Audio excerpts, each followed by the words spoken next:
All right. Well, thank you for those songs this evening. We're going to go to Mark chapter 10.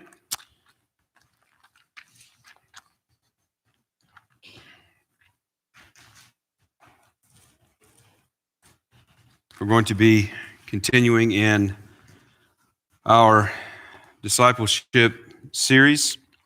We've come now to Mark chapter 10. This will be the final chapter in this series, but it is a fairly lengthy chapter. So we're going to be looking at verses 1 to 12, and the title for this message, God and Man.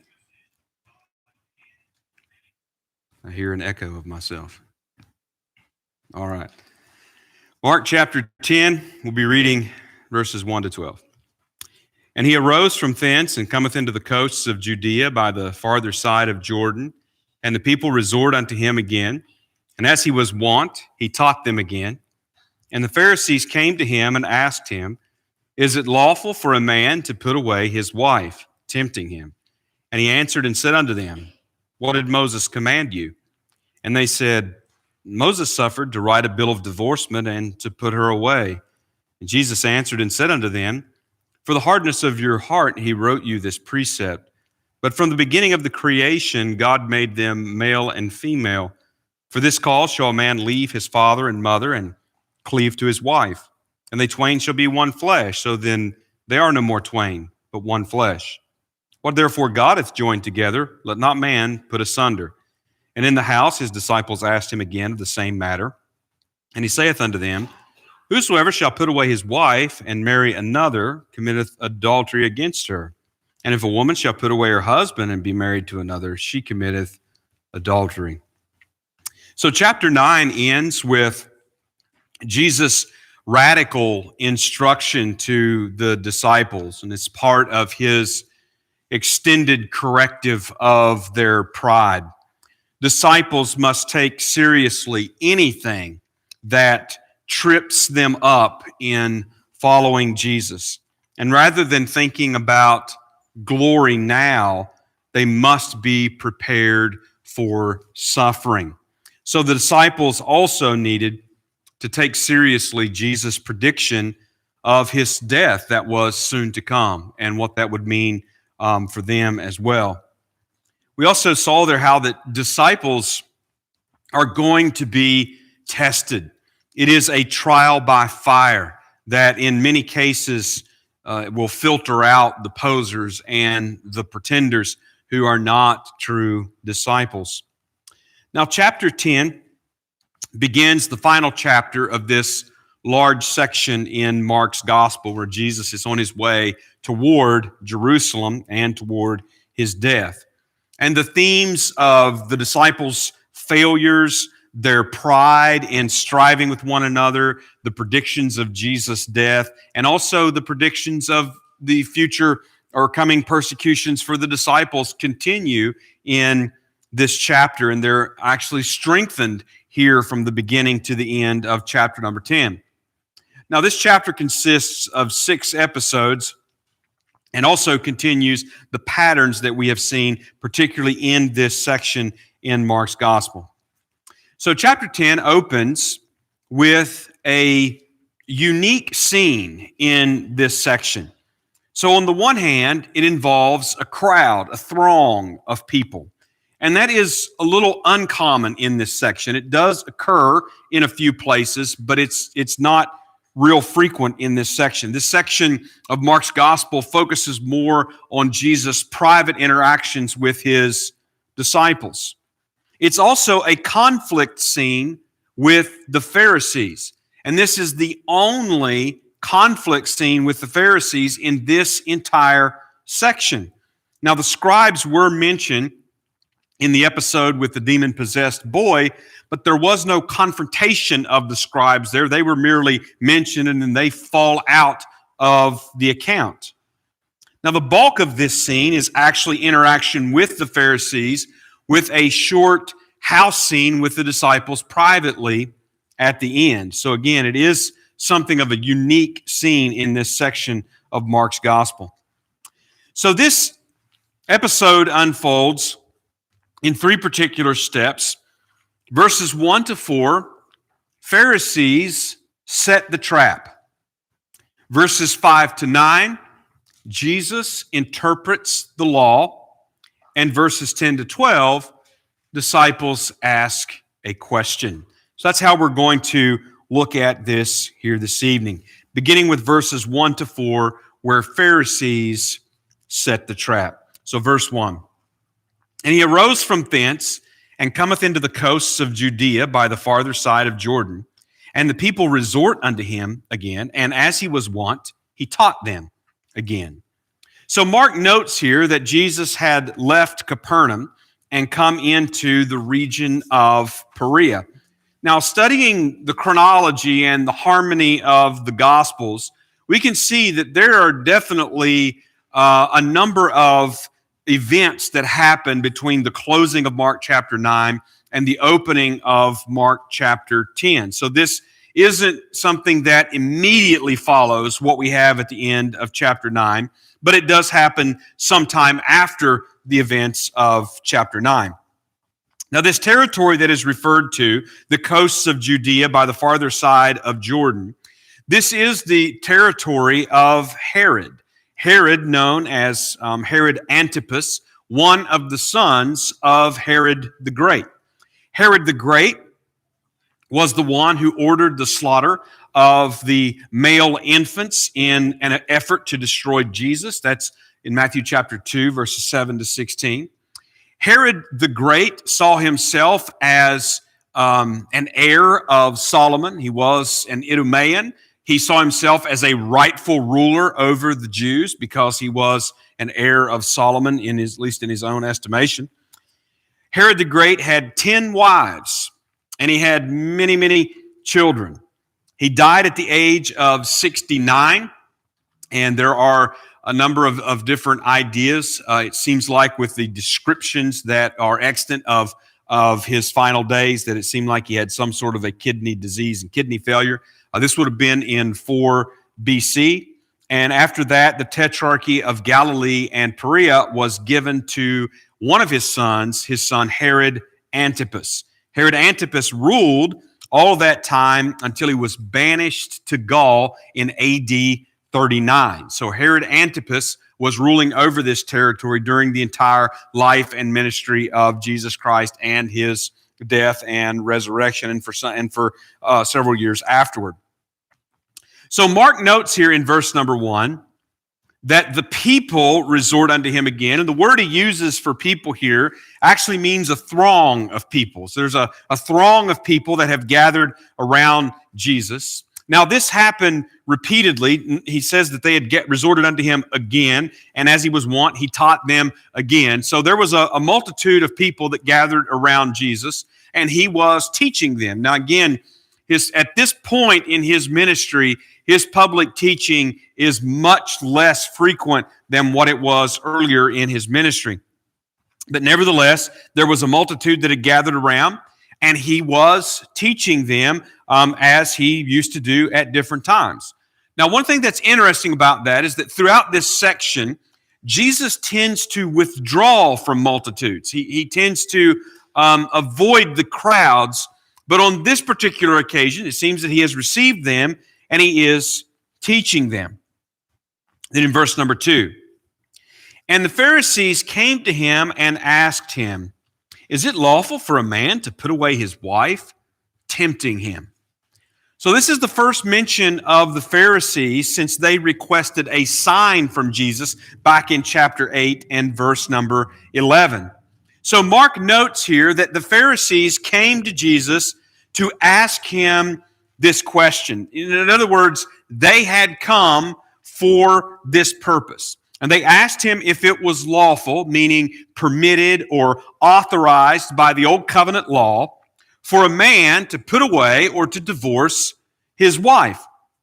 Now, Mark adds that in asking this question, they were tempting him. That word means that they were testing him. It indicates that they were trying to entrap him with his words. This is the same word that he used in connection with the Pharisees' request for a sign in chapter 8 and verse number 11. They asked for a sign trying to entrap him. So this means that they were wanting to facilitate his death, and they were trying to find some way to bring some charges against him that could result in his death, or possibly in his death in some sort of uprising. This also shows that they had come there specifically for this purpose. And of course, he's already noted that he has come into this area in the coast of Judea, the area, the region known as Perea. He is close to Jerusalem at this point. Now, early on in the Galilean ministry, the Pharisees had a confrontation with Jesus over healing on the Sabbath day. And Mark also tells us about that in Mark chapter number 3, that they were waiting to see whether or not Jesus was going to break the Sabbath day by healing a man. Of course, he did. He has this confrontation, and Mark makes note there, this is in Mark chapter 3 and verse number 6, that they left from that encounter and went away, and they began to counsel together. They began to plot together how that they could destroy Jesus. They began to plot his death. Now, this was early on in the Galilean ministry. I didn't go back and add up all of the time, but it could have at least been as much as a year prior to this time that they had begun to counsel together how that they could kill Jesus. It's also not insignificant that Mark makes note that they are in the territory of Herod. Herod Antipas, that is the one that had killed John the Baptist. In Mark chapter 6, verses 14 to 30, and Mark gives the most extensive description of the beheading of John the Baptist in all the Gospels. It was at the insistence of his wife Herodias that Herod Antipas had John beheaded. And Mark tells us there very plainly that Herodias hated John because of his preaching and the fact that he had rebuked Herod Antipas for their marriage. See, Herod Antipas had a number of half-brothers. Among those were one named Philip and another named Aristobulus. These were sons of Herod the Great, but they all had different mothers. So they were, I guess, what we would consider half-brothers. Now, Philip had married a woman named Herodias, who was also the daughter of Aristobulus, his half-brother. Therefore, he married his niece. Herod Antipas was married to the daughter of the Nabatean king Aretas IV. But Herod Antipas divorced his wife in order to marry Herodias, his brother Philip's wife. So Herodias was his sister-in-law, but she was also his niece because she's the daughter of his brother Aristobulus. So John rebuked Herod for this in Mark chapter 6 and verse number 18, and he was ultimately beheaded because of it. And that beheading is in chapter 6, verses 27 to 28. So they are in the region of Herod, who has already put John the Baptist to death for denouncing his incestuous marriage to Herodias. But also, Mark tells us in a couple of chapters later, chapter 12 and verse number 13, that the Pharisees had also formed an alliance with the Herodians for the purpose of putting Jesus to death.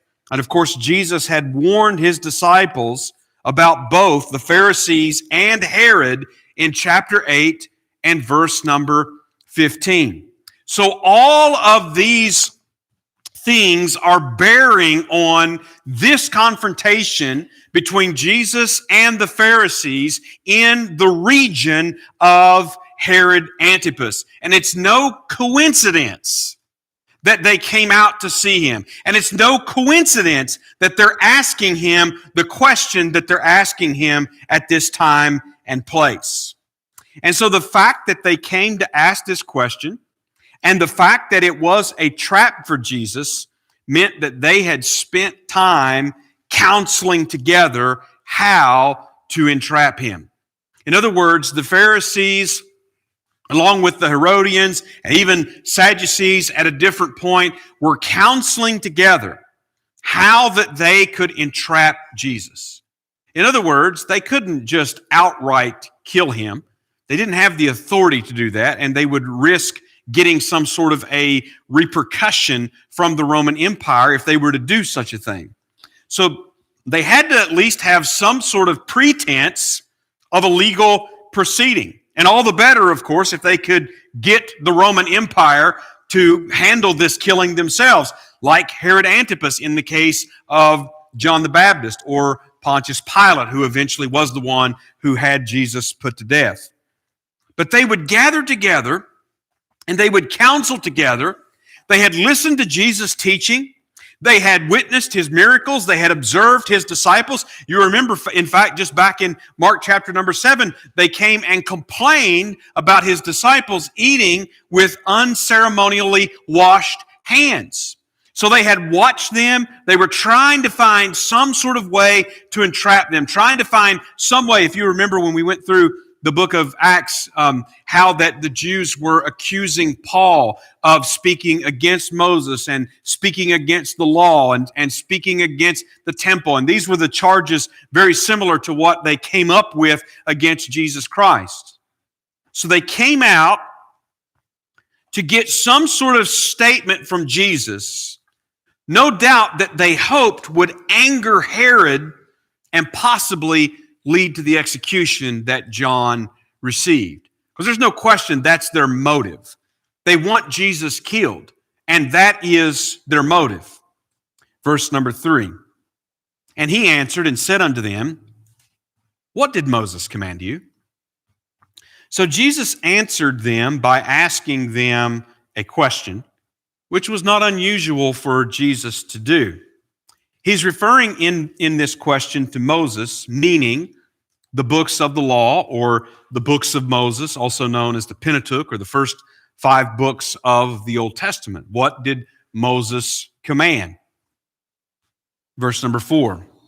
And they said, Moses suffered to write a bill of divorcement and to put her away. So Jesus' question was very direct, and the Pharisees are answering this question carefully. They said Moses allowed, and they did use that term. It is different from Jesus said command, and he used a different word than what they used for allow or permit. They said Moses allowed a man to write a bill or a certificate of divorce and to put away or to divorce his wife.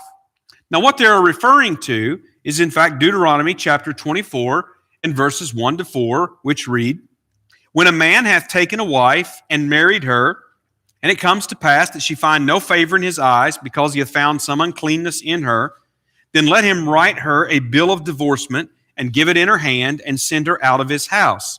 And when she is departed out of his house, she may go and be another man's wife. And if the later husband hate her, and write her a bill of divorcement, and giveth it in her hand, and sendeth her out of his house, or if the latter husband die, which took her to be his wife, her former husband, which sent her away, may not take her again to be his wife after that she is defiled, for that is abomination before the Lord, and thou shalt not cause the land to sin, which the Lord thy God giveth thee for an inheritance. All right, so this is what they are referring to in that Moses allowed for a writing of divorcement. Well, first of all, the Old Covenant law did not command divorce, though I understood that it grew up traditionally amongst the Jews, especially after they returned from exile, and they did not have governmental authority to execute adulterers, which is what they were supposed to do with them by the law. That it did become a command that one that was guilty of adultery, they had to be divorced. Now, I've understood that just from Jewish writings of the time outside of the Bible. But the Old Covenant law did not command divorce, but it did allow for it by requiring a certificate of divorce to be written, to be duly attested by witnesses so that it was a legal document. Now, when you look at this regulation in Deuteronomy 24, it's obvious that it was primarily for the protection of the woman or the wife.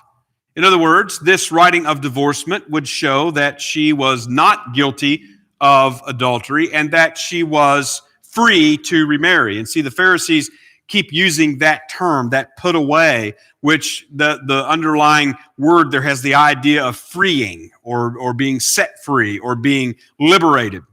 She was free to remarry. And as I understand some of the writings of the time in the first century of those bills of divorcement actually had language to that effect, that she is free to marry.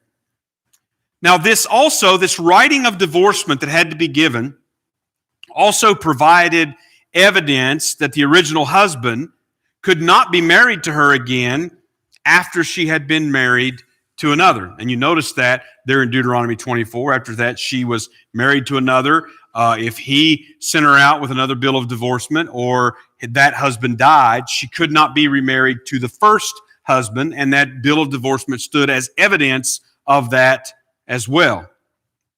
Now, the Old Covenant law did not establish grounds for the divorce. Now, there is a wide variety of throughout history of Christians and their interpretations of this, as well as rabbinical interpretations and traditions. And a lot rests on that word that is translated uncleanness there in Deuteronomy 24, which is uncertain. So there is no grounds. There's nothing of that sort that is specified. And obviously, Deuteronomy 24 does not include adultery because the penalty for adultery was execution, usually by stoning. That's Leviticus chapter 20 and verse 10, as well as Deuteronomy chapter 22 and verse number 22. So obviously, that would be excluded from the consideration. So as a regulation then, the writing of divorcement was actually similar to some of the laws regulating polygamy. And that, of course, is the thing no one wants to talk about, but the law did, in fact, regulate polygamy. The law did not command it, but it did regulate it, and there were laws given concerning it. And generally, when you look at those laws, they were for the protection of the women and their children more than just about anything. So Deuteronomy chapter 21, verses 1 to 17, Deuteronomy chapter 25, and verses 5 to 12 are some of those laws that regulate polygamy. One such instance would be in the case where a brother has died. He was married, but they had not had any children. And so another brother was to take that widow to be a wife. And if he was already married, then he would take her in addition to his other wives, and her firstborn would retain the inheritance of the brother that had died. Any children after that then would be a part of the still living brothers. That's the levirate marriage according to the law. So in other words, we find that very much like the regulation of polygamy, divorce was regulated in the Old Testament law. Now, the Jews generally accepted divorce as a right. Now, there were some that would deny it, but it wasn't very common. Typically, the debates and the disputes were over the grounds and whatnot of the divorce. So they differed over those sort of things, but they were very scrupulous concerning the proper procedures of the certificate of divorce. Very scrupulous in that area. But what we find from history as well as some references in the Bible was that they not only believed that it was a right, but they took full advantage of it, even among the Pharisees. And it's one of the reasons that Jesus refers to them as an adulterous generation. That's just back in chapter 8 and verse number 38. So then we get to verses 5 to 9, where Jesus interprets the law. Verse 5. And Jesus answered and said unto them, For the hardness of your heart, he wrote you this precept. So Jesus responds to their misinterpretation of the law in a very familiar fashion. In fact, it's very similar to the Sermon on the Mount, particularly in chapter number 5, where Jesus goes through several instances of the law where it had been misinterpreted and misapplied through the rabbinical traditions, and Jesus would correct it. You have heard that it has been said, but I say unto you. So very similar to the way that he approaches this response, that he's going to properly interpret the law. And he explains in verse number 5 that a writ of divorcement was included because of hardness of heart.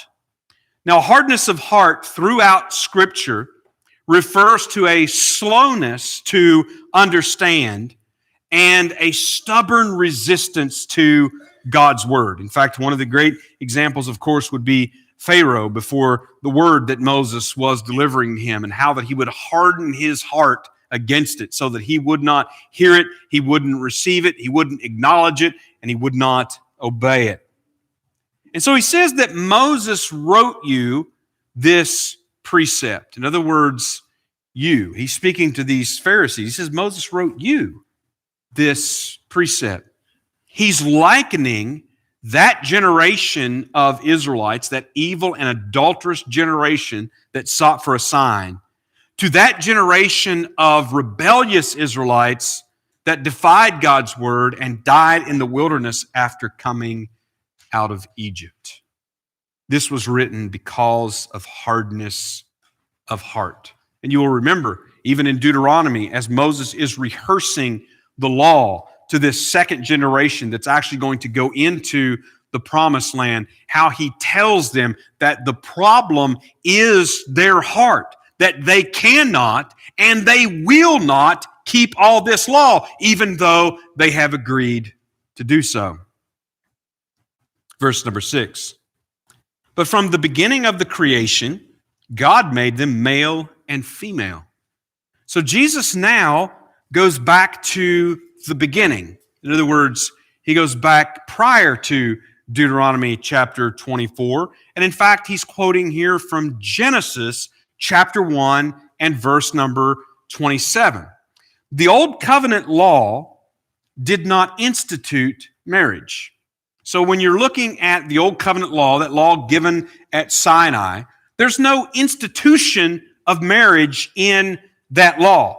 There's a number of regulations pertaining to marriage and different aspects of marriage and family in that Old Covenant law, but there's no institution of marriage. In other words, the Old Covenant law, that given at Sinai, did not create marriage. It did not begin marriage. No, marriage was created when everything else was created. After that, God had created male and female. So the institution of marriage came after the creation. God made male and female, obviously to complement one another, to be married, and to bring forth children. In other words, this is what Jesus is referring to as Moses wrote the account of the creation, that this is God's design from the beginning. The creation account, though, is still the writing of Moses. Now, one of the things that people do when they come to this passage that is really weird is when they start trying to pit Moses against God, as if Moses is writing something in one place that I guess is not under the inspiration of the Spirit. He's just writing that on his own and inserting his own little regulations into the law. Well, that doesn't make any sense. So Jesus is saying that they have misinterpreted, they have misunderstood. Why? Because they're not taking the whole counsel that has been given. They focused in on this writing of divorcement that was given in Deuteronomy 24, and they have focused on that, and they have essentially redefined marriage by doing that. So the Pharisees and a long line of rabbinical tradition before them was guilty of failing to understand the whole counsel of God, failing to go back to the creation and to see the institution and the definition of marriage as created and given by God, and rather interpreting marriage through the latter lens that they took from Deuteronomy 24. So they focused on the legal technicalities. In other words, if you know anything about the Pharisees, you know that they were masters of minor technicalities. And they focused on those things when it came to divorce, so that they thought that they were righteous by following these scrupulous procedures and quote unquote getting it right. Of course, Jesus repeatedly showed that they were not righteous, much like he did in the Sermon on the Mount. Verse number 7. For this cause shall a man leave his father and mother and cleave to his wife. So Jesus here is quoting from Genesis chapter 2 and verse number 24. This is God's purpose in making male and female human beings. He describes marriage in terms of a man leaving father and mother to cleave to his wife. In other words, that marriage is a relationship and a bond that excels and goes above even other natural blood relations. Verse 8, and they twain shall be one flesh, so then they are no more twain, but one flesh. So he finishes this quote now from Genesis, showing this is the result of God's creation purpose. A man is joined, he says, to a woman. One man is joined to one woman, and the two become one. This is God's institution, design, and purpose of marriage. This is his creation design. And then we come to verse 9. What therefore God hath joined together, let not man put asunder. So here Jesus is now drawing the conclusion. Now he is interpreting the law, this full counsel. God designed marriage for the male and the female that he created, and so he gives this command. In other words, God has joined together. In other words, God has instituted marriage between one man, one woman, male and female. So then, here's the command, let not man put asunder. He says, let no one separate marriage. And that's what the word means, separate or divide. So Jesus uses this word, and it is a different word from the Pharisees' question. They asked about the putting away, which means to free or to loose, and as in being loosed from the bond of marriage. And Jesus uses this word, separate or divide, which speaks to the original institution and purpose of marriage by God's creation design. So what is the point? The point is that God has defined marriage. God has created marriage. And no person, no group of people, no government, no religion, or whatever else that it might be, has the right or the ability to define it in any other way. Jesus revealed that their very casual attitude toward divorce, and it was very casual, they had effectively redefined marriage as a temporary union as long as it pleased the people that were in it, as long as they were okay with it at the time. Then we get to verses 10 and 12. 10 through 12. Verse 10. And in the house, his disciples asked him again of the same matter. So Mark stops now the interaction with the Pharisees abruptly. After Jesus gives this conclusive command, and he notes that later in the house, the disciples asked Jesus about it without giving any specific question. He doesn't say specifically what they asked. They just asked him about the matter. Now, it's also interesting that the account here differs quite a bit from Matthew's account. There's a lot of similarity, particularly toward the beginning of it, and toward the end of it, there's quite a bit of difference. In other words, we can't assume that the disciples' response to be the same as what we read in Matthew. We can't assume that that's the same question that Mark is referring to, because again, it is a bit different. Of course, being in the house signals that this is private instruction to the disciples. We don't know what house. We don't know exactly even where he's at. We know the region where he is, and that they are in a house, indicating that this is a private conversation between Jesus and the disciples. So this is very much in keeping with the themes of this section of Mark's gospel. Verse 11, and he saith unto them, whosoever shall put away his wife and marry another committeth adultery against her.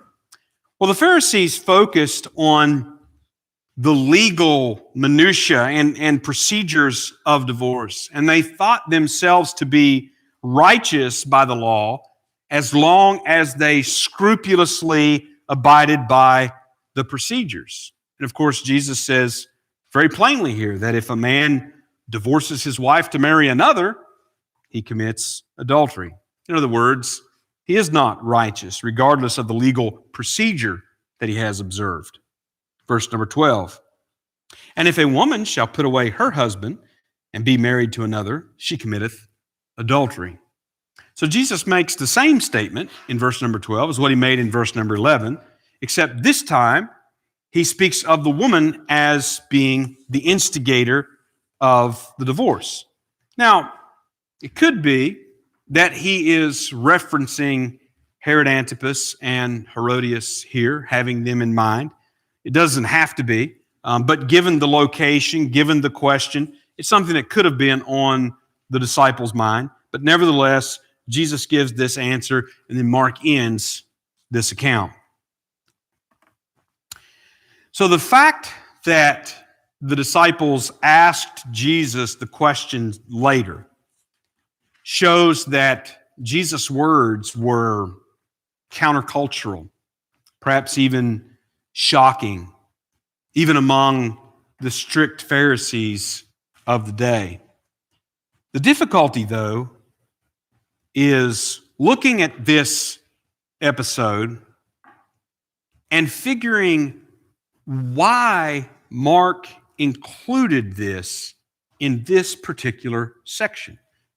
I mean, when you first glance at it, it just doesn't really seem to fit in this section of Jesus moving toward Jerusalem, focusing on private instruction for his disciples. He's preparing them and so on.